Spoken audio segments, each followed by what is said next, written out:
मुनि बोले, ब्रह्मन, आयु बहुत थोड़ी होने के कारण मैंने कहीं भी रहने के लिए घर नहीं बनाया है, विवाह भी नहीं किया है और जीविका का साधन भी नहीं जुटाया है। आजकल भिक्षा से ही जीवन निर्वाह करता हूँ। मेरा नाम लोमश है। आप जैसे ब्राह्मण का दर्शन ही यहाँ मेरे आगमन का प्रयोजन है। मेरे सिर पर जो चटाई है वह वर्षा और धूप का निवारण करने के लिए है। मेरे वक्षस्थल स्थल में जो रोम चक्र है उसका भी कारण सुनिए, जो सांसारिक जीवों को भय देने वाला और उत्तम विवेक को उत्पन्न करने वाला है। मेरे वक्षस्थल स्थल का यह रोम मंडल ही मेरी आयु की संख्या का प्रमाण है। ब्रह्मन, जब एक इंद्र का पतन हो जाता है तब मेरे इस रोम चक्र का एक रोम उखाड़ दिया जाता है। इसी कारण से बीच के बहुत से रोएं उखाड़ दिए गए हैं, तथापि अभी बहुत से विद्यमान हैं। ब्रह्मा का दूसरा परार्ध पूर्ण होने पर मेरी मृत्यु बताई गई है। विप्रवर, असंख्य विधाता मर चुके हैं और मरेंगे। फिर इस छोटी सी आयु के लिए स्त्री, पुत्र और घर की क्या आवश्यकता है? ब्रह्मा जी का पतन हो जाने पर भगवान श्री हरि की एक पलक गिरती है। अतः मैं निरंतर उन्हीं के चरणार विंदों का दर्शन करता रहता हूँ। श्री हरि का दास्य भाव दुर्लभ है। भक्ति का गौरव मुक्ति से भी बढ़कर है। सारा ऐश्वर्य स्वप्न के समान मिथ्या और भगवान की भक्ति में व्यवधान डालने वाला है। यह उत्तम ज्ञान मेरे गुरु भगवान शंकर ने दिया है। अतः मैं भक्ति के बिना सालोक्य आदि 4 प्रकार की मुक्तियों को भी नहीं ग्रहण करना चाहता हूँ। ऐसा कहकर वे मुनि भगवान शंकर के समीप चले गए और बालक रूपधारी श्री हरि भी वहीं अंतर्धान हो गए।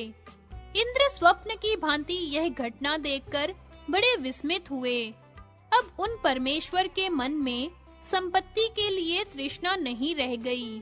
उन्होंने विश्वकर्मा को बुलाकर उनसे मीठी-मीठी बातें की तथा रत्न देकर पूजन करने के पश्चात उन्हें घर जाने की आज्ञा दी।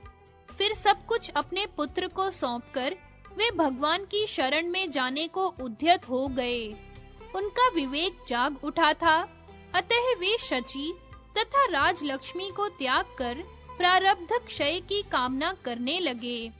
अपने प्राण वल्लभ को विवेक एवं वैराग्य से युक्त हुआ देख शची का हृदय व्यथित हो उठा। वे शोक से व्याकुल एवं भयभीत हो गुरु की शरण में गईं।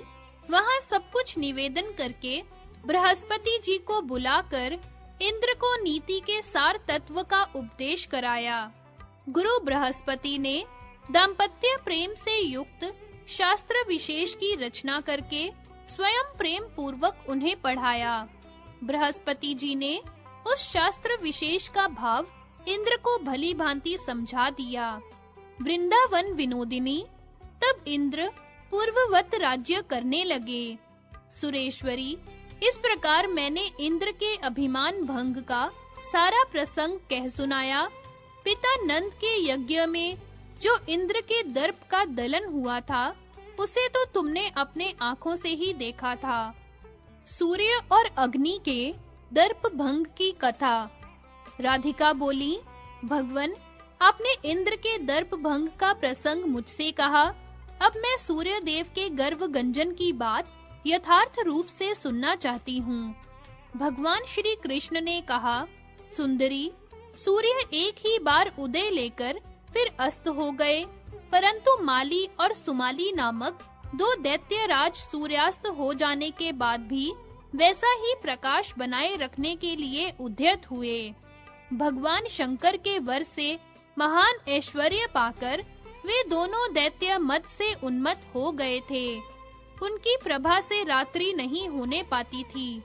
यह देख सूर्य देव रुष्ट हो गए और उन्होंने अपने शूल से अवहेलना पूर्वक उन दोनों दैत्यों को मारा। सूर्य के शूल से आहत हो वे दोनों दैत्य मूर्छित होकर पृथ्वी पर गिर पड़े। भक्तों का विनाश हुआ जान भक्त वत्सल शंकर आए और उन्होंने अपने महान ज्ञान द्वारा उन दोनों को जीवन दान दिया। तब वे दोनों दैत्य भगवान शिव को भक्ति पूर्वक प्रणाम करके अपने घर को चले गए। इधर महादेव जी रोष से आग बबूला हो उठे और सूर्य को मारने के लिए दौड़े। संहार करता हर मेरा विनाश करने के लिए चले आ रहे हैं। यह देख सूर्य देव भय से भागते हुए तत्काल ब्रह्मा जी की शरण में गए। तब महादेव जी ने रोष से शूल उठाकर ब्रह्मा जी के भवन पर धावा किया।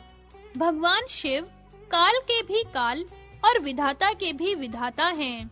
उन परमेश्वर हर को रुष्ट हुआ देख लोकनाथ ब्रह्मा चारों मुखों से वेदोक्त स्तोत्र पढ़ते हुए उनकी स्तुति करने लगे। ब्रह्मा जी बोले, दक्ष यज्ञ विनाशक शिव, सूर्य देव मेरी शरण में आए हैं, अतः आप इन पर कृपा कीजिए। जगत गुरु, सृष्टि के आरंभ में आपने ही सूर्य की सृष्टि की है। महाभाग आशुतोष, भक्त वत्सल, प्रसन्न होइए। कृपा सिंधो, कृपा पूर्वक दिन और रात की रक्षा कीजिए। ब्रह्म स्वरूप भगवन, आप जगत की सृष्टि, पालन और संहार के कारण हैं। क्या स्वयं ही सूर्य का निर्माण करके स्वयं ही इनका संहार करना चाहते हैं? आप स्वयं ही ब्रह्मा, शेषनाग, धर्म, सूर्य और अग्नि हैं। परात्पर परमेश्वर, चंद्र और इंद्र आदि देवता आपसे भयभीत रहते हैं। ऋषि और मुनि आपकी ही आराधना करके तपस्या के धनी हुए हैं। आप ही तप हैं, आप ही तपस्या के फल हैं और आप ही तपस्याओं के फल दाता हैं। ऐसा कहकर ब्रह्मा जी सूर्य को ले आए और भक्ति तथा प्रीति के साथ दीन वत्सल शंकर को उन्हें सौंप दिया। भगवान शिव का मुख प्रसन्नता से खिल उठा। उन जगत विधाता ने सूर्य को आशीर्वाद देकर ब्रह्मा जी को प्रणाम किया और बड़े हर्ष के साथ अपने धाम को प्रस्थान किया। जो मनुष्य संकट काल में ब्रह्मा जी द्वारा किए गए इस स्तोत्र का पाठ करता है, वह भयभीत हो तो भय से और बंधा हो तो बंधन से मुक्त हो जाता है। राजद्वार पर, शमशान भूमि में और महासागर में जहाज टूट जाने पर इस स्तोत्र के स्मरण मात्र से मनुष्य संकट मुक्त हो जाता है, इसमें संशय नहीं है। श्री कृष्ण कहते हैं, तदनंतर सूर्य देव ब्रह्मा जी को प्रणाम करके प्रसन्न हुए और उनकी आज्ञा से अभिमान छोड़ प्रेम पूर्वक विनय पूर्ण बर्ताव करने लगे। अब अग्नि के मान भंजन का उपाख्यान सुनो। यह उत्तम प्रसंग पुराणों में गोपनीय है और कानों में अमृत के समान मधुर प्रतीत होता है। एक समय की बात है, अग्निदेव 100 ताड़ों के बराबर ऊंची और भयंकर लपटें उठाकर तीनों लोकों को भस्म कर डालने के लिए उद्यत हो गए। महर्षि भृगु ने उन्हें शाप दिया था, इसलिए वे क्षोभ और क्रोध से भरे थे। अपने को तेजस्वी और दूसरों को तुच्छ मानकर वे त्रिलोकी को भस्म करना चाहते थे। इसी बीच में माया से शिशु रूपधारी जनार्दन भगवान विष्णु लीला पूर्वक वहां आ पहुँचे और सामने खड़े हो अग्नि की उस दाहिका शक्ति को उन्होंने हर लिया। तत्पश्चात मंद-मंद मुस्कुराते हुए भक्ति से मस्तक झुका वे विनय पूर्वक बोले। शिशु ने कहा, भगवन, आप क्यों रुष्ट हैं? इसका कारण मुझे बताइए। व्यर्थ ही आप तीनों लोकों को भस्म करने के लिए उद्यत हुए हैं। भृगु जी ने आपको शाप दिया है, अतः आप उनका ही दमन कीजिए। एक के अपराध से तीनों लोकों को भस्म कर डालना आपके लिए कदापि उचित नहीं है। ब्रह्मा जी ने इस विश्व की सृष्टि की है, साक्षात श्री हरि इसके पालक हैं और भगवान रुद्र संहारक। ऐसा ही क्रम है। जगदीश्वर शंकर के रहते हुए आप स्वयं जगत को भस्म करने के लिए क्यों उद्यत हुए हैं? पहले जगत का पालन करने वाले भगवान विष्णु को जीतिए, उसके बाद इसका शीघ्रता पूर्वक संहार कीजिए। ऐसा कहकर ब्राह्मण बालक ने सामने पड़े हुए सरकंडे के एक पत्ते को, जो बहुत ही सूखा हुआ था, हाथ में उठा लिया और उसे जलाने के लिए अग्नि को दिया। सूखा ईंधन देख अग्निदेव भयानक रूप से जीभ लपलपाने लगे। उन्होंने अपनी लपटों में ब्राह्मण बालक को उसी तरह लपेट लिया जैसे मेघों की घटा से चंद्रमा छिप जाता है। परंतु उस समय न तो वह सूखा पत्ता जला और न उस शिशु का एक बाल भी बांका हुआ। यह देख अग्निदेव उस बालक के सामने लज्जा से ठिठक गए। अग्निदेव का दर्प भंग करके वह शिशु वहीं अंतर्धान हो गया तथा अग्निदेव अपनी मूर्ति को समेटकर डरे हुए की भांति अपने स्थान को चले गए। इसी तरह राजा अम्बरीश के यहाँ महर्षि दुर्वासा के दर्प का दलन हुआ था। राधिका बोली, जगत गुरु, अब धन्वंतरी के दर्प भंग की कथा सुनाइए। श्री नारायण कहते हैं, नारद, राधिका का यह वचन सुनकर भगवान मधुसूदन हंसे और उन्होंने उस श्रवण सुखद प्राचीन कथा को सुनाना आरंभ किया। दर्प भंग की कथा, उनके द्वारा मनसा देवी का स्तवन। भगवान श्री कृष्ण ने कहा, भगवान धन्वंतरी स्वयं महान पुरुष हैं और साक्षात नारायण के अंश स्वरूप हैं। पूर्व काल में जब समुद्र का मंथन हो रहा था, उस समय महासागर से उनका प्रादुर्भाव हुआ। वे संपूर्ण वेदों में निष्णात तथा मंत्र तंत्र विशारद हैं। विंता नंदन गरुड़ के शिष्य और भगवान शंकर के उपशिष्य हैं। एक दिन वे सहस्त्रों शिष्यों से घिरे हुए कैलाश पर्वत पर आए। मार्ग में उन्हें भयानक तक्षक दिखाई दिया, जो जीभ लपलपा रहा था। भयानक विष से भरा हुआ वह पर्वताकार नाग लाखों नागों से घिरा हुआ था और धन्वंतरी को क्रोध पूर्वक काट खाने के लिए आगे बढ़ रहा था। यह देख धन्वंतरी का शिष्य दंभी हंसने लगा। उसने भयानक तक्षक को मंत्र से जृंभित करके विषहीन बना दिया और उसके मस्तक में विद्यमान बहुमूल्य मणि रत्न को हर लिया। इतना ही नहीं, उसने तक्षक को हाथ से घुमाकर दूर फेंक दिया। तक्षक उस मार्ग में मृतक की भांति निश्चेष्ट पड़ गया। यह देख उसके गणों ने वासुकी के पास जाकर सब समाचार निवेदन किया। उसे सुनकर वासुकी अत्यंत क्रोध से जल उठे। उन्होंने भयानक विष वाले असंख्य सर्पों को वहां भेजा। समस्त सेनापतियों में 5 मुख्य थे: द्रोण, कालिये, करकोटक, पुंडरीक और धनंजय। ये सब नाग उस स्थान पर आए जहां धन्वंतरी विराजमान थे। उन असंख्य नागों को देखकर धन्वंतरी के शिष्यों को बड़ा भय हुआ। वे सब शिष्य नागों के निश्वास वायु से मृतक तुल्य हो गए और निश्चेष्ट तथा ज्ञान शून्य हो पृथ्वी पर पड़ गए। भगवान धन्वंतरी ने गुरु का स्मरण करते हुए मंत्र का पाठ और अमृत की वर्षा करके सब शिष्यों को जीवित कर दिया। उनमें चेतना उत्पन्न करके जगत गुरु धन्वंतरी ने मंत्रों द्वारा भयानक विष वाले सर्प समूह को जृंभित कर दिया।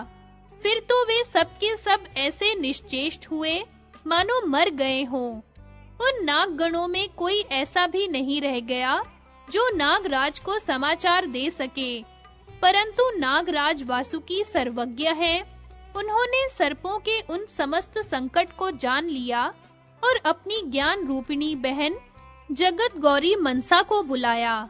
वासुकी ने उससे कहा, मनसे, तुम जाओ और अत्यंत संकट से नागों की रक्षा करो। महाभागे, ऐसा करने पर तुम्हारी तीनों लोकों में पूजा होगी। वासुकी की बात सुनकर वह नाग कन्या हंस पड़ी और विनीत भाव से खड़ी हो अमृत के समान मधुर वचन बोली। मनसा ने कहा, नागराज, मेरी बात सुनिए। मैं युद्ध के लिए जाऊंगी। शुभ और अशुभ तो देव के हाथ में है, परंतु मैं यथोचित कर्तव्य का पालन करूंगी। सम्रांगन में लीला पूर्वक उस शत्रु का संहार कर डालूंगी।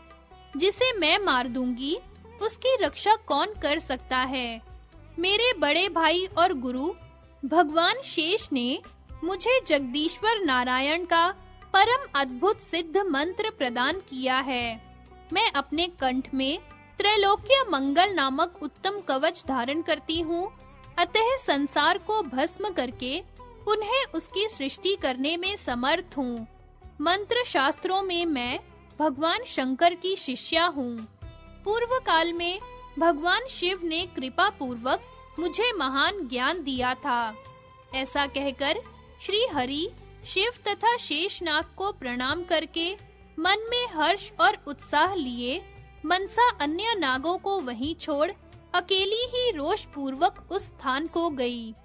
उस समय मनसा देवी की आंखें रोष से लाल हो रही थी। वह उस स्थान पर आई जहां प्रसन्न मुख और नेत्र वाले धन्वंतरी देव विराजमान थे। सुंदरी मनसा ने दृष्टि मात्र से ही संपूर्ण सर्पों को जीवित कर दिया और अपनी विष पूर्ण दृष्टि डालकर शत्रु के शिष्यों को चेष्टा शून्य बना दिया।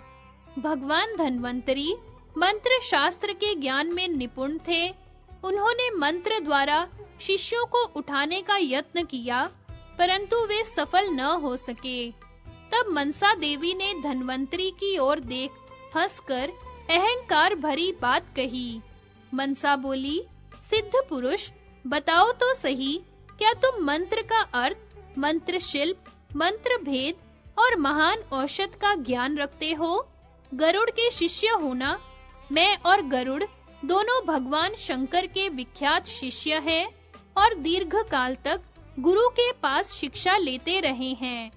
यों कहकर जगदम्बा मनसा सरोवर से कमल ले आई और उसे मंत्र से अभिमंत्रित करके क्रोध पूर्वक धन्वंतरी की ओर चलाया। प्रज्वलित अग्नि शिखा के समान जलते हुए उस कमल पुष्प को आते देख धन्वंतरी ने निश्वास मात्र से उसको भस्म कर दिया। तत्पश्चात मंत्र से अभिमंत्रित एक मुट्ठी धूल लेकर उसके द्वारा उन्होंने उस भस्म को भी निष्फल कर दिया। फिर वे अवहेलना पूर्वक हंसने लगे। तब मनसा देवी ने ग्रीष्म काल के सूर्य की भांति प्रकाशित होने वाली शक्ति हाथ में ले ली और उसे मंत्र से आवेष्टित करके शत्रु की ओर चला दिया। उस जाज्वल्यमान शक्ति को आते देख धन्वंतरी ने भगवान विष्णु के दिए हुए शूल से अनायास ही उसके टुकड़े-टुकड़े कर डाले। शक्ति को भी व्यर्थ हुई देख देवी मनसा रोष से जल उठी।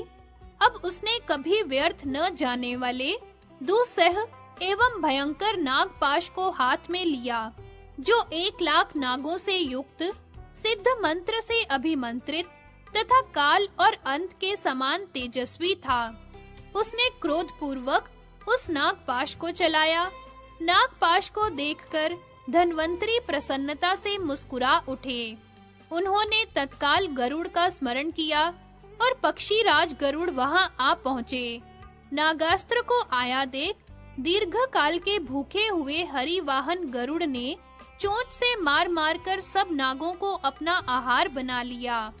प्रिय, नागास्त्र को निष्फल हुआ देख मनसा के नेत्र रोष से लाल हो उठे। उसने एक मुट्ठी भस्म उठाया, जिसे पूर्व काल में भगवान शिव ने दिया था। मंत्र से पवित्र किए गए उस मुट्ठी भर भस्म को चलाया गया देख गरुड़ ने शिष्य धन्वंतरी को पीछे करके अपने पंख की हवा से वह सारा भस्म बिखेर दिया। यह देख देवी मनसा को बड़ा क्रोध हुआ। उसने धन्वंतरी का वध करने के लिए स्वयं अमोघ शूल हाथ में लिया। उस शूल को भी भगवान शिव ने ही दिया था। उससे सैकड़ों सूर्यों के समान प्रभा फैल रही थी। वह अमोघ शूल तीनों लोकों में प्रलय अग्नि के समान प्रकाशित होता था। इसी समय ब्रह्मा और शिव धन्वंतरी की रक्षा तथा गरुड़ के सम्मान के लिए उस सम्रांगण में आए। भगवान शंभु तथा जगदीश्वर ब्रह्मा को उपस्थित देख मनसा ने भक्ति भाव से उन दोनों को नमस्कार किया। उस समय भी वह निशंक भाव से शूल धारण किए रही धन्वंतरी तथा गरुड़ ने भी उन दोनों देवेश्वरों को मस्तक झुकाया और बड़ी भक्ति से उनकी स्तुति की। उन दोनों ने भी इन दोनों को आशीर्वाद दिया। तत्पश्चात लोकहित की कामना से मनसा देवी की पूजा का प्रचार करने के लिए ब्रह्मा जी ने धन्वंतरी से मधुर एवं हितकर वचन कहा। ब्रह्मा जी बोले, संपूर्ण शास्त्रों के विशिष्ट विद्वान महाभाग धन्वंतरे, मनसा देवी के साथ तुम्हारा युद्ध हो, यह मुझे उचित नहीं जान पड़ता। इसके साथ तुम्हारी कोई समता ही नहीं है। यह देवेश्वरी मनसा शिव के दिए हुए अमोघ शूल से तीनों लोकों को जलाकर भस्म करने की शक्ति रखती है। कौथुम शाखा में वर्णित ध्यान के अनुसार मनसा देवी का भक्ति भाव से ध्यान करके एकाग्र चित्त हो षोडशोपचार अर्पित करते हुए इसकी पूजा करो। फिर आस्तिक मुनि द्वारा किए गए स्तोत्र से तुम्हें इसकी स्तुति करनी चाहिए। इससे संतुष्ट हो, मनसा देवी तुम्हें वर प्रदान करेगी। ब्रह्मा जी की यह बात सुनकर शिवजी ने भी उसका अनुमोदन किया। फिर गरुड़ ने प्रेम से प्रयत्न पूर्वक उन्हें समझाया। इन सब की बात सुनकर स्नान से शुद्ध हो वस्त्र और आभूषण धारण करके धन्वंतरी ब्रह्मा जी को पुरोहित बना मनसा की पूजा करने को उद्यत हुए। धन्वंतरी बोले, जगत गौरी मन से यहाँ आओ और मेरी पूजा ग्रहण करो। कश्यप नंदिनी, पहले से ही तीनों लोकों में तुम्हारी पूजा होती आई है। देवी, तुम विष्णु स्वरूपा हो। तुमने संपूर्ण जगत को जीत लिया है, इसीलिए रणभूमि में अस्त्र प्रयोग नहीं किया है।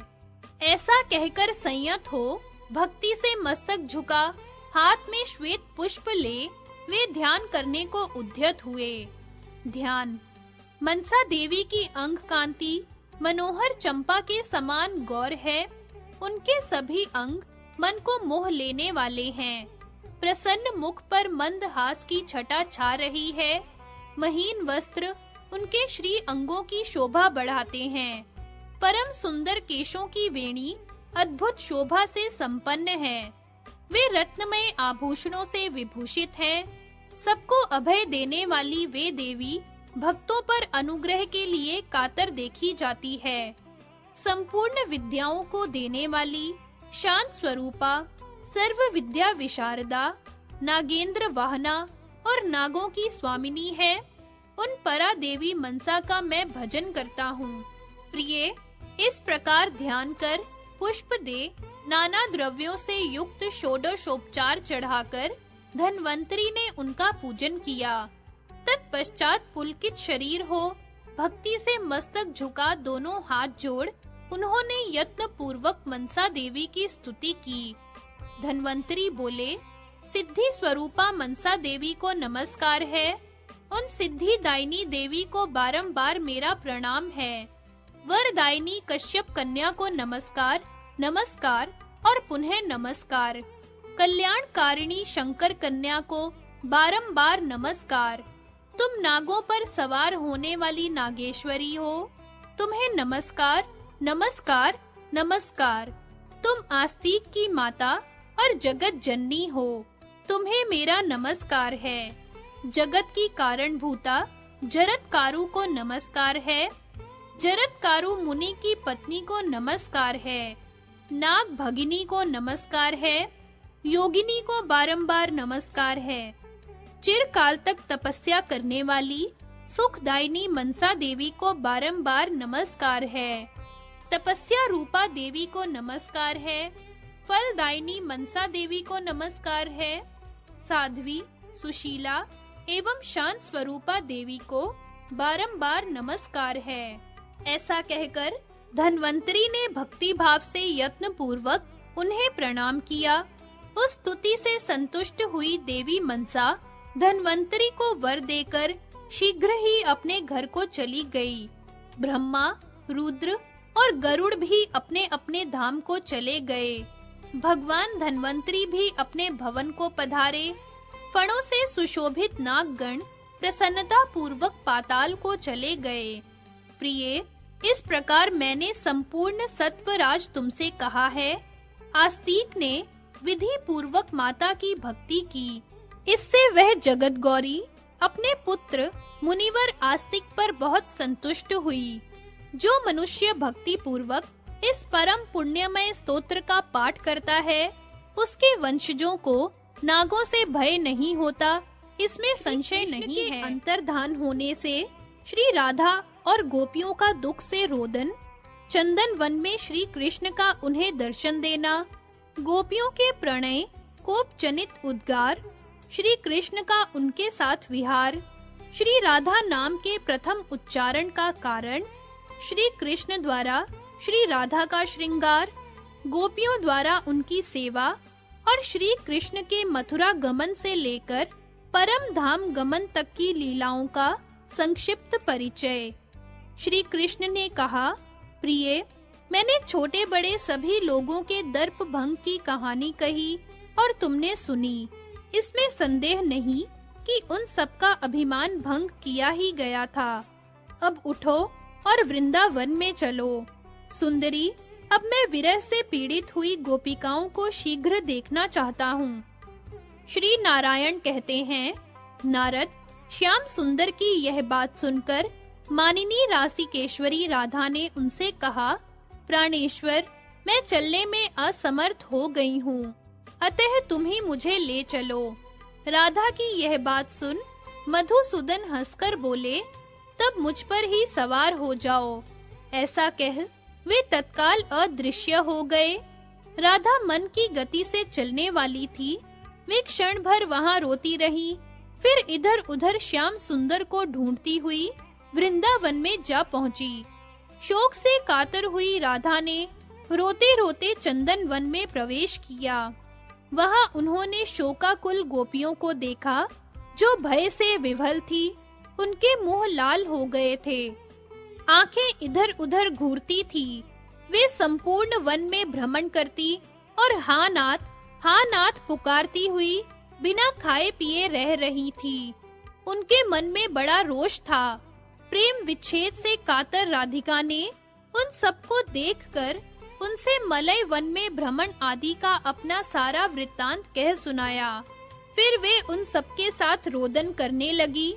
विरह से आतुर हो हाँ नाथ का उच्चारण करके बारंबार विलाप करती हुई सब गोपियां कुपित हो अपने शरीर का त्याग कर देने को उद्यत हो गई। इसी समय वहां चंदन वन में पधार कर श्री कृष्ण ने राधा तथा गोपियों को दर्शन दिए। प्राणेश्वर को आया देख गोपांगनाओं सहित राधा आनंद से मुस्कुराई और पुलकित शरीर हो उनकी ओर दौड़ी। पास जाकर वे सब गोपांगनाएं प्रेम से विह्वल हो रोने लगी। फिर उन सबने श्री कृष्ण से विरह जनित अपने सारे दुख को निवेदन किया। दिन रात स्नान और खाना पीना छोड़कर वन में निरंतर भटकते रहना और अंत में शरीर को त्याग देने का विचार करना आदि सब बातें बताकर उन सबने क्षण भर उन्हें बहुत फटकारा। फिर वे एक क्षण तक प्रसन्नता से उनके गुण गाती रहीं। इसके बाद कुछ देर उन्हें आभूषण पहनाती तथा चंदन लगाती रहीं।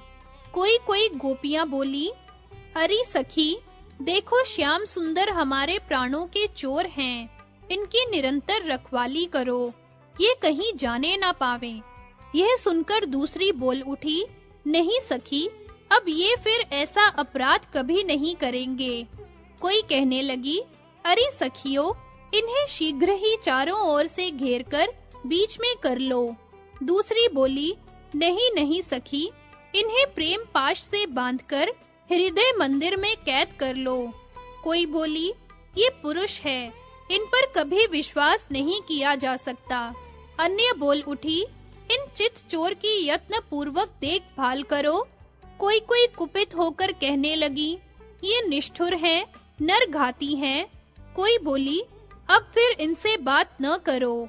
तदनंतर जो रमणीय और निर्जन वन थे, उन सब में गोपियां श्री कृष्ण के साथ कौतूहल पूर्वक घूमती रहीं। इस तरह उन परमेश्वर को बीच में करके वे सब गोपियां दूसरे वन में गईं। जहाँ सुरम्य रास मंडल विद्यमान था। रास मंडल में जाकर रासिक शेखर श्री कृष्ण स्वर्ण सिंहासन पर विराजमान हुए। जैसे रात के समय आकाश में तारागणों के साथ चंद्रमा शोभा पाते हैं, उसी प्रकार वे गोपियों के साथ सुशोभित हो रहे थे। जनार्दन ने अपनी अनेक मूर्तियां प्रकट करके गोपियों के साथ पुनः रास क्रीड़ा की। नारद जी ने पूछा, भक्त जनों के प्रियतम नारायण, विद्वान पुरुष पहले राधा शब्द का उच्चारण करके पीछे कृष्ण का नाम लेते हैं, इसका क्या कारण है? यह मुझ भक्त को बताइए। श्री नारायण बोले, नारद, इसके 3 कारण हैं, बताता हूँ, सुनो। प्रकृति जगत की माता है और पुरुष जगत के पिता। त्रिभुवन जननी प्रकृति का गौरव पितृ स्वरूप पुरुष की अपेक्षा 100 गुना अधिक है। श्रुति में राधा कृष्ण, गौरी शंकर इत्यादि शब्द ही सुना गया है। कृष्ण राधा, शंकर गौरी इत्यादि का प्रयोग कभी लोक में भी नहीं सुना गया है। हे रोहिणी चंद्र, प्रसन्न होइए और इस अर्घ्य को ग्रहण कीजिए। संध्या सहित सूर्यदेव, मेरे दिए हुए इस अर्घ्य को स्वीकार कीजिए। कमलाकांत, प्रसन्न होइए और मेरी पूजा ग्रहण कीजिए। इत्यादि मंत्र सामवेद की कौथुमी शाखा में देखे गए हैं। मुनि श्रेष्ठ नारद, रा शब्द के उच्चारण मात्र से ही माधव रिष्ट पुष्ट हो जाते हैं और धा शब्द का उच्चारण होने पर तो अवश्य ही भक्त के पीछे वेग पूर्वक दौड़ पड़ते हैं। जो पहले पुरुषवाची शब्द का उच्चारण करके पीछे प्रकृति का उच्चारण करता है, वह वेद की मर्यादा का उल्लंघन करने के कारण मात्र हत्या के पाप का भागी होता है। तीनों लोकों में पुण्यदायक कर्म क्षेत्र होने के कारण भारतवर्ष धन्य है। उसमें भी श्री राधा चरणार विंदों की रेणु से पवित्र हुआ वृंदावन अतिशय धन्य है।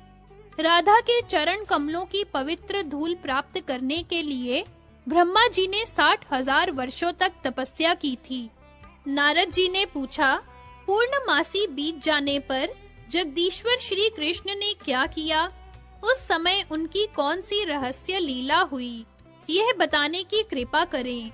श्री नारायण ने कहा, रास मंडल में रास लीला संपन्न करके स्वयं रासेश्वर श्याम सुंदर रासेश्वरी राधा के साथ यमुना तट पर गए। वहां स्नान एवं निर्मल जल का पान करके उन्होंने कालिंदी के स्वच्छ सलिल में गोपांगनाओं के साथ जल क्रीड़ा की। तदनंतर भगवान श्री कृष्ण राधिका जी के साथ भांडीर वन में चले गए।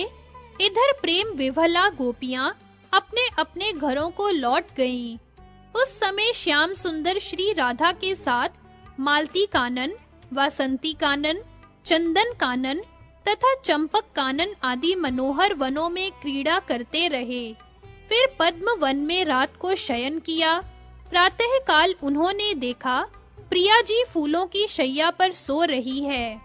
शरत कालिक चंद्रमा की शोभा को तिरस्कृत करने वाले उनके सुंदर मुख पर पसीने की बूंदें दिखाई दे रही हैं। सिंदूर लुप्त हो गया है, कज्जल मिट गया है, अधरों की लाली भी लुप्त प्राप्त हो गई है और कपोलों की पत्र रचना मिट गई है।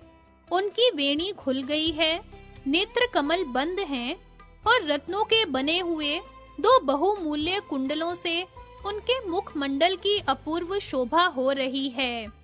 दंत पंक्ति से सुशोभित मुख मानो गज मुक्ता से अलंकृत एवं उद्दीप्त है। प्रिया जी को इस अवस्था में देख भक्त वत्सल माधव ने अग्नि शुद्ध महीन वस्त्र से उनके मुख को बड़े प्रेम और भक्ति भाव से पोंछा। फिर केशों को संवारकर उनकी चोटी बांधी। उस चोटी में माधवी और मालती के फूलों की माला लगा दी, जिससे उसकी शोभा बहुत बढ़ गई। वह चोटी रत्न युक्त रेशमी डोरों से बंधी थी। उसकी आकृति सुंदर, वक्र, मनोहर और अत्यंत गोल थी।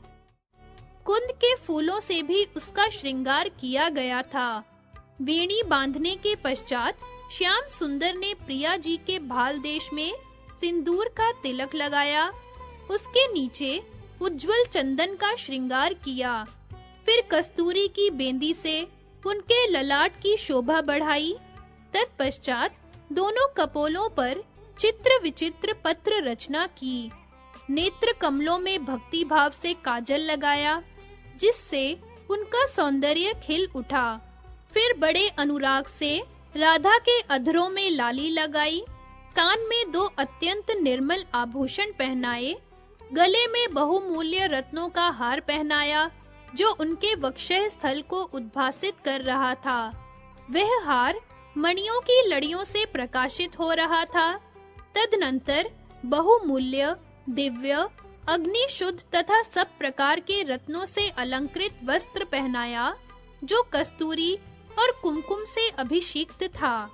दोनों चरणों में रत्न निर्मित मंजीर पहनाए और पैरों की अंगुलियों एवं नखों में भक्ति भाव से महावर लगाया।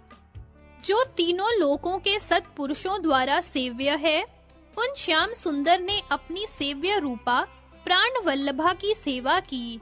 तदनंतर सेवकोचित भक्ति से श्वेत चंवर डुलाया। यह कैसी अद्भुत बात है!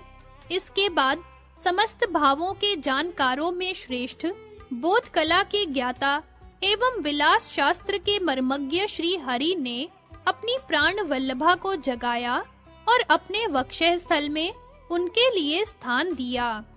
इस प्रकार श्री राधा को जगाकर श्री कृष्ण ने उन्हें भांति-भांति के पुष्पमाला, आभूषण तथा कौस्तुभ मणि आदि के द्वारा सुसज्जित किया। रत्न पात्र में भोजन और जल प्रस्तुत किए। इसी समय चरण चिन्हों को पहचानती हुई श्री राधा की सुप्रतिष्ठित सहचरी सुशीला आदि 36 गोपियां अन्यान्य बहुसंख्यक गोपांगनाओं के साथ वहां आ पहुंची। किन्हीं के हाथ में चंदन था और किन्हीं के हाथ में कस्तूरी। कोई चंवर लिए आई थी और कोई माला, कोई सिंदूर, कोई कंघी, कोई आलता और कोई वस्त्र लिए हुए थी। कोई अपने हाथ में दर्पण, कोई पुष्प पात्र, कोई क्रीड़ा कमल, कोई फूलों के गजरे, कोई मधु पात्र, कोई आभूषण, कोई करताल, कोई मृदंग, कोई स्वर यंत्र और कोई वीणा लिए आई थी। जो 36 राग रागिनियां गोपियों का रूप धारण करके गोलोक से राधा के साथ भारतवर्ष में आई थी, वे सब वहां उपस्थित हुई। कई गोपियां वहां आकर नाचने और गाने लगी तथा कोई श्वेत चंवर डुलाकर राधा की सेवा करने लगी। महामुने, कुछ गोपियां प्रसन्नता पूर्वक देवी राधा के पैर दबाने लगी। एक ने उन्हें चबाने के लिए पान का बीड़ा दिया। इस प्रकार पवित्र वृंदावन में श्री राधा के वक्षः स्थल में विराजमान भगवान श्याम सुंदर कौतूहल पूर्वक गोपियों के साथ वहां से प्रस्थित हुए। वत्स, इस प्रकार मैंने श्री हरि की रास क्रीड़ा का वर्णन किया। वे भगवान श्री कृष्ण स्वेच्छामय रूपधारी परिपूर्णतम परमात्मा, निर्गुण, स्वतंत्र, प्रकृति से भी परे, सर्वसमर्थ और ब्रह्मा, विष्णु एवं शिव आदि के भी परमेश्वर हैं। इस प्रकार श्री कृष्ण जन्म का रहस्य, मन को प्रिय लगने वाली उनकी बाल लीला तथा किशोर लीला का भी वर्णन किया गया। अब तुम और क्या सुनना चाहते मुनि श्रेष्ठ? इसके बाद कौन सी रहस्य लीला हुई? भगवान श्री कृष्ण किस प्रकार नंद भवन से मथुरा को गए? श्री हरि के वियोग से पीड़ित हुए नंद ने कैसे अपने प्राण धारण किए? जिनका चित्त सदा श्री कृष्ण के चिंतन में ही लगा रहता था, वे गोपांगनाएं और यशोदा जी भी कैसे जीवन धारण कर सकी? जो आंखों की पलक गिरने तक का भी वियोग होने पर जीवित नहीं रह सकती थी, वे ही देवी श्री राधा अपने प्राणेश्वर के बिना किस तरह प्राणों को रख सकी? जो गोप शयन, भोजन तथा अन्यान्य सुखों के उपभोग काल में सदा श्री कृष्ण के साथ रहे, वे अपने वैसे प्रेमी बांधव को व्रज में रहते हुए कैसे भूल सके? श्री कृष्ण ने मथुरा में जाकर कौन-कौन सी लीलाएं की परम धाम गमन पर्यंत उन्होंने जो कुछ किया हो उसे आप बताने की कृपा करें। श्री नारायण ने कहा, महामुने, कंस ने धनुष यज्ञ नामक यज्ञ का आयोजन किया था। उसमें उस राजा का निमंत्रण पाकर भगवान श्री कृष्ण भी गए थे। राजा कंस ने श्री कृष्ण को बुलाने के लिए भगवत भक्त अक्रूर को उनके पास भेजा था। अक्रूर जी राजा कंस की आज्ञा पाकर नंद भवन में गए और श्री कृष्ण को उनके साथियों सहित साथ ले मथुरा में लौट आए। मुने, मथुरा जाकर श्री कृष्ण ने राजा कंस को मार डाला।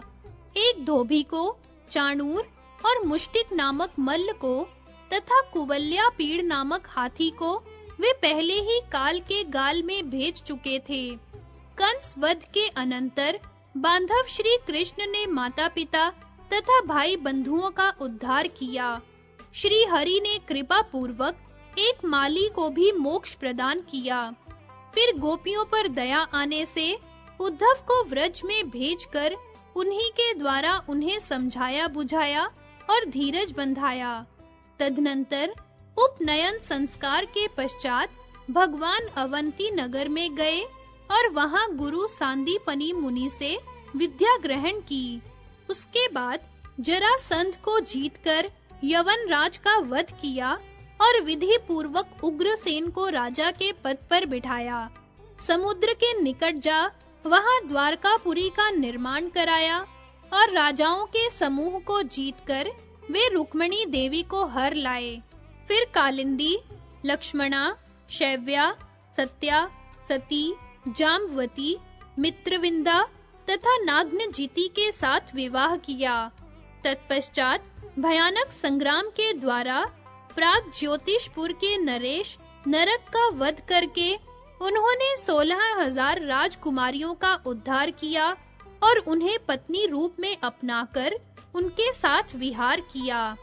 इंद्रदेव को लीला पूर्वक परास्त करके पारिजात का अपहरण किया और भगवान शंकर को जीतकर बाणासुर के हाथ काट दिए तथा अपने पौत्र अनिरुद्ध को छुड़ाया और फिर द्वारका में आकर अपने आप को अपनी प्रत्येक रानी के महल में उपस्थित दिखाया। वसुदेव जी के यज्ञ में तीर्थ यात्रा के प्रसंग से आई हुई अपने प्राणों की अधिष्ठात्री देवी श्री राधा के दर्शन किए। फिर वे उनके साथ पुण्यमय वृंदावन में गए। भारत के उस पुण्य क्षेत्र में उन जगदीश्वर ने श्री राधा के साथ उन्हें 14 वर्षों तक रास मंडल में रास किया। उन्होंने नंद भवन में पूरे 11 वर्ष की अवस्था तक निवास किया था। फिर मथुरा और द्वारका में उन भगवान के पूरे 100 वर्ष व्यतीत हुए। उन दिनों महापराक्रमी श्री हरि ने वहां रहकर भूतल का सारा भार उतारा था। मुने, इस तरह वे 125 वर्षों तक भूतल पर रहकर गोलोक में गए। वहां उन्होंने मैया यशोदा और नंद बाबा को तथा बुद्धिमान वृषभानु एवं राधा माता कलावती को सामीप्य मुक्ति प्रदान की। श्री कृष्ण और गोपियों के साथ राधा ने कौतूहलवश प्रत्येक युग में वेद वर्णित धर्म का सेतु बांधा। महामुने, इस प्रकार मैंने थोड़े में श्री कृष्ण का सारा रम्य चरित्र कह सुनाया, जो धर्म, अर्थ, काम एवं मोक्ष प्रदान करने वाला है। ब्रह्मा से लेकर कीट पर्यंत सारा जगत नश्वर ही है। अतः तुम परमानंदमय नंद नंदन का सानंद भजन करो। वे स्वेच्छामय पर ब्रह्म परमात्मा परमेश्वर अविनाशी अव्यक्त भक्तों पर कृपा करने के लिए ही शरीर धारण करने वाले सत्य, नित्य, स्वतंत्र, सर्वेश्वर, प्रकृति से परे, निर्गुण, निरीह, निराकार और निरंजन हैं। श्री कृष्ण की महत्ता एवं प्रभाव का वर्णन। श्री नारायण कहते हैं, नारद, वे ही भगवान श्री कृष्ण सर्वात्मा परम पुरुष हैं। वे दुराराध्य होते हुए भी अत्यंत साध्य हैं, अर्थात आराधना के बल से उन्हें रिझा पाना अत्यंत कठिन है, तो भी वे भक्त पर कृपा करके स्वयं ही उसके अधीन हो जाते हैं। भगवान श्री कृष्ण सबके आराध्य और सुखदायक हैं। अपने भक्तों के लिए तो वे अत्यंत सुलभ हैं। भक्त ही उन्हें आराधना द्वारा वश में कर सकता है। वे अपने भक्तों को सदा ही दर्शन देते हैं और दे सकते हैं, किंतु अभक्त के लिए उनका दर्शन पाना सर्वथा असंभव है। उनके लीला चरित्रों का रहस्य समझ पाना अत्यंत कठिन है। केवल उन चरित्रों का अपने हृदय में चिंतन करना चाहिए। संसार के सब लोग श्री कृष्ण की दुरंत माया से बद्ध एवं मोहित हैं। उन्हीं के भय से यह वायु निरंतर बहती रहती है। कच्छप बिना आधार के ही स्थिर रहता है और यही कच्छप उन्हीं के भय से सदा अनंत को अपनी पीठ पर धारण किए रहता है, तथा शेषनाग अपने मस्तक पर अखिल विश्व का भार उठाए रहता है। शेषनाग के सहस्त्र सिर हैं। उनके सिर के एक देश में 7 समुद्रों, 7 द्वीपों, पर्वतों और काननों से युक्त पृथ्वी विद्यमान है। 7 पाताल, भूर्भुवः स्वः आदि विभिन्न 7 स्वर्ग, जिनमें ब्रह्मलोक भी शामिल है, विश्व कहे गए हैं। इस विश्व को त्रिभुवन कहते हैं। इसी को कृत्रिम जगत कहा गया है। विधाता प्रत्येक कल्प में श्री कृष्ण के भय से ही इस कृत्रिम जगत की सृष्टि करते हैं। इस तरह के असंख्य विश्व हैं, जिन्हें महाविराट अपने रोम कूपों में धारण करते हैं। ये श्री कृष्ण के ही अंश हैं। उन्हीं के भय से समस्त ब्रह्मांडों को धारण करते हैं और उन्हीं का निरंतर ध्यान किया करते हैं। कृपा निधान विष्णु भी श्री कृष्ण के ही भय से संसार का पालन करते हैं। उन्हीं का भय मानकर कालाग्नि रुद्र स्वरूप काल प्रजा का संहार करता है, तथा 6 गुणों और ऐश्वर्यों से युक्त विरागी एवं विरक्त मृत्युंजय महादेव उन्हीं के भय से अनुराग पूर्वक उनका निरंतर ध्यान करते रहते हैं। उन्हीं के भय से आग जलती और सूर्य तपते हैं। उनका ही भय मानकर इंद्र वर्षा करते हैं और मृत्यु समस्त प्राणियों पर धावा बोलती है। उन्हीं के भय से यम एवं धर्म पापियों को दंड देते हैं। उनका ही भय मानकर पृथ्वी चराचर लोकों को धारण करती और प्रकृति सृष्टि काल में महत् तत्व आदि को जन्म देती है। बेटा, उन भगवान श्री कृष्ण का अभिप्राय क्या है, इसे जानना बहुत कठिन है। कौन ऐसा पुरुष है जो उसे जानने का दावा कर सके? वत्स, ब्रह्मा, विष्णु और महेश भी जिनके प्रभाव को नहीं जानते हैं, उन्हीं भगवान की लीला का रहस्य मुझ जैसा मंद बुद्धि कैसे जान सकता है? वे नंद नंदन वृंदावन को छोड़कर मथुरा क्यों चले गए? उन्होंने गोपियों तथा प्राणाधिका प्रिया राधा को क्यों त्याग दिया? माता यशोदा और नंद को तथा अन्यान्य बांधव आदि को क्यों छोड़ा? इस बात को उनके सिवा दूसरा कौन जान सकता है? वे ही दर्प देते हैं और वे ही उस दर्प का दलन करते हैं। सबको सदा सब कुछ देने वाले श्री कृष्ण ही हैं। सबके दर्प का नाश करके उन्होंने उन सब पर कृपा ही की। वे ही जगत की सृष्टि, पालन और संहार करने वाले हैं। वे सृष्टा के भी सृष्टा हैं। भगवान शंकर अपने 5 मुखों द्वारा भी उनकी स्तुति करने में समर्थ नहीं है। 4 मुखों वाले जगत विधाता ब्रह्मा जी भी उनका स्तवन नहीं कर सकते। शेषनाग सहस्त्र मुखों से भी उनकी स्तुति करने की शक्ति नहीं रखते। साक्षात विश्वव्यापी जनार्दन विष्णु भी उनकी स्तुति करने में असमर्थ हैं। महाविराट नारायण भी उन परमेश्वर की स्तुति नहीं कर सके। प्रकृति उन परमात्मा के सामने कांप उठती है। सरस्वती उन परमेश्वर का स्तवन करने में जड़वत हो जाती है। नारद संपूर्ण वेद भी उनकी महिमा को नहीं जानते। ब्रह्मन, इस प्रकार निर्गुण परमात्मा श्री कृष्ण के प्रभाव का वर्णन किया गया। अब और क्या सुनना चाहते हो?